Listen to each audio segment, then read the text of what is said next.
I need a new tripod so bad. I'm gonna be heading to a parking garage so I can take some pictures of the WRX, and I figured I'd bring the camera and actually record it because I realized I don't have any actual content of my own car. So I'm gonna make some. So I'm bringing the camera. I gotta make sure I have batteries charged. Okay, whatever. Let's go.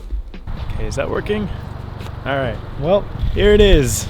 My 2020 Subaru WRX Premium stick shift. Otherwise, I wouldn't have bought the car. Little tour of kind of what I've done to it, which is not much right now, but it's still worth showing, I feel like. So first off, the color. This is lapis blue pearl. So this is the darker blue that Subaru puts on their WRXs. I think that this car and this color works perfectly. I know a lot of people like the Subi blue, the really light blue, and that color looks great in my opinion too. I daily this car, so I wanted something a little less flashy, and then I decided to throw white wheels on it, which we'll get to. I did buy this car used. I bought it with about 6,500 miles, so pretty low miles. And so far I've put maybe 4,000 miles on it. I only bought it a couple months ago. Before that we had the 2007 Camry LE, which I will put a picture up right now of that car out here in beautiful sunny Indiana. This is literally the first day of sun, which is why I'm able to film this video. I have not seen the sun in the sky here in a couple weeks, so it's really nice to see that. So we got the car washed, we brought it up here to the parking garage. So the wheels on this car, I am rocking a pair of 17-inch Sparco Terras with Michellin X Ice winter tires on them. I swapped these on from stock once it hit about mid-November, expecting there to be a lot of snow, which there wasn't yet, a little bit. But anyways, they look cool. I think white on this dark blue looks great, and I think the Sparco Terras look great just because they have that kind of rally-inspired design. I think it looks phenomenal. The car came completely stock. Actually, no, I take that back. It was not stock. It came with a Japanese shift knob right there.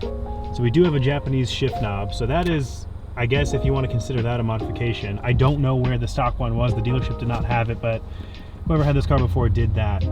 But I've driven a bunch of manual cars, and this is definitely one of the most unique ones I've driven, and it's something to get used to, but it's super fun once you do, and it makes fun noises. So speaking of fun noises, the other thing I have done to this car is on the back, we have put on a set of Remark Axel-back muffler deletes.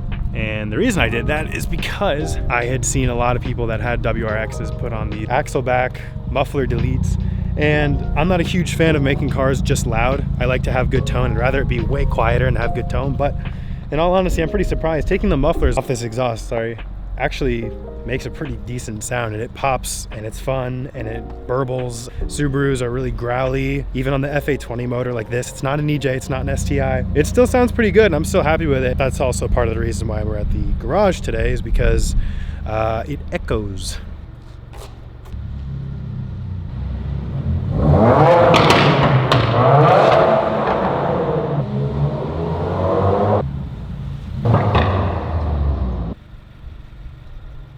Honestly, for $300, that's a pretty good exhaust set, in my opinion, and bolt-on.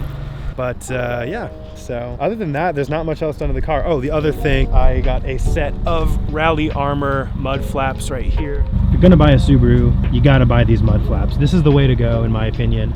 I think any sort of rally-inspired car or hot hatch, I think depending on the build you're going for, obviously, mud flaps look great. I love the mud flaps. It kind of widens the stance of the car for only about 200 bucks. And it also does prevent, you know, a bunch of splatter on the back bumper, and definitely a lot I have planned for this car though, so don't think that I'm done. I definitely want to lower the suspension a little bit. I want new suspension for this. It's fine, stock suspension is fine. It's obviously, I came from a 2007 Camry, so my standards are not very high. Visually, could be a little lower. Center of gravity could be a little lower. Still looks great in my opinion. It rides great and everything. But that's one of the big things I want, is definitely a new suspension. And you know, I'm not planning on tuning it. It's my daily, and I bought a Subaru aware of Subarus and how they like to explode. As of right now, we're not going to be tuning it. But anyways, that's the car. So I'm gonna go pop the tripod in the garage and see if I can get some driving clips maybe. Hopefully no one gets mad. All right.